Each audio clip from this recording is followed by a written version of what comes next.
Hi guys, I'm Sidhant Keshvani. I'm the managing director and CEO of Libas. So Libas is basically goes back about 30 years, 30-year-old brand, and it was a household name in Delhi for a good 15, 20 years initially. And then I forayed into the business in 2014, and we ventured into the e-commerce space. We wanted to be a majorly an e-commerce brand at the time because e-commerce, I think, was the new thing, and fashion was a gap in the market, especially in e-commerce. So that is what we kind of ventured into. That was in 2014, and since then uh, we've seen it's been a fantastic journey for us growing online.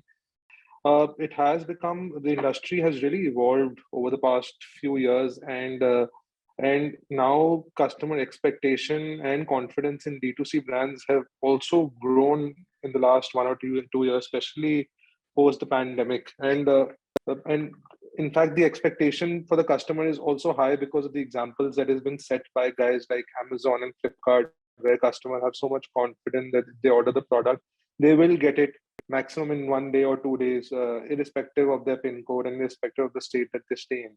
So, I mean, to meet those expectations, fulfillment, we've also been heavily investing in logistics and fulfillment over the last 2 to 3 years to develop our own e-commerce platform. And to do that, we've actually done multiple things. To start with, now in the last 2 years, we've set up new warehouses more locally.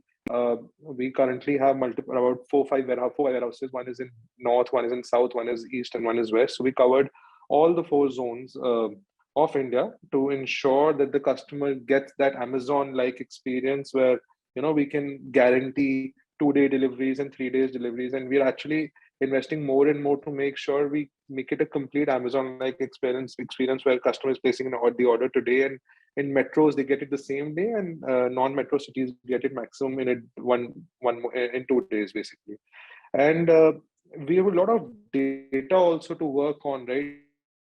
So what we've been that's we've been evolving, that wherever we see now, how do we kind of scale this up out of metros and the main four zones that we're currently present in. So how we're doing that is by looking at data where maximum orders are coming in. For example, places like Hyderabad, which is a very popular city for us. So we are now taking it to the next level where we are trying to tap on cities and not just zones. We're looking at different cities and states and making sure wherever we have maximum customer traction, we can at least start with improving experience. We are trying to create stories and launching newer collections and newer designs almost weekly rather than seasonally, as what the other brands are doing.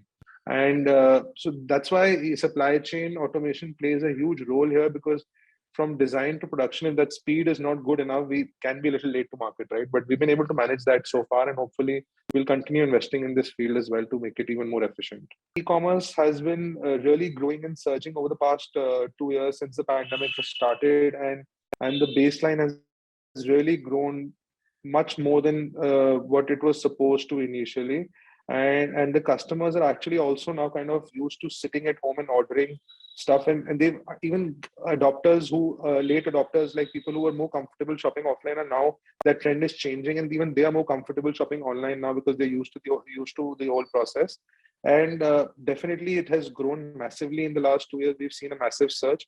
Offline trade has definitely suffered because even though we've seen waves come and go, but even then, even though the traffic has, every time it kind of goes back to 80-85%, we see another wave, right? So the business has not really stabilized in the last 1.5 years, because we've seen the trend that a wave hits and then it takes about 3 to 4 months for the business to come and get back to normal, to at least 80-85%.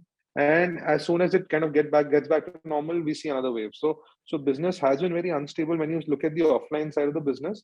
However, most offline heavy brands earlier are also now heavily investing in e-commerce because they have seen that positive, outlook as in e-commerce, especially with so much new technology coming in.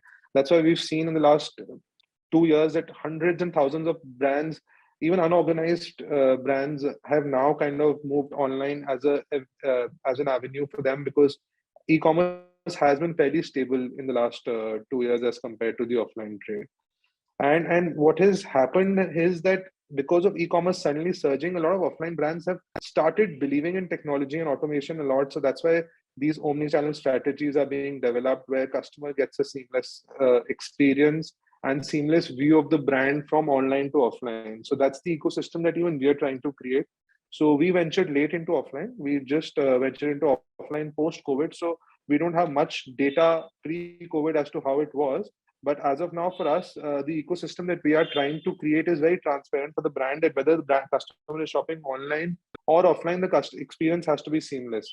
You can pick up a product online, buy it online, come return it offline. So it's a completely 360-degree solution. And that's what customers are now loving, so that people who, because offline shopping is an experience for the customer. It's not necessary that customers shopping online will not be shopping offline.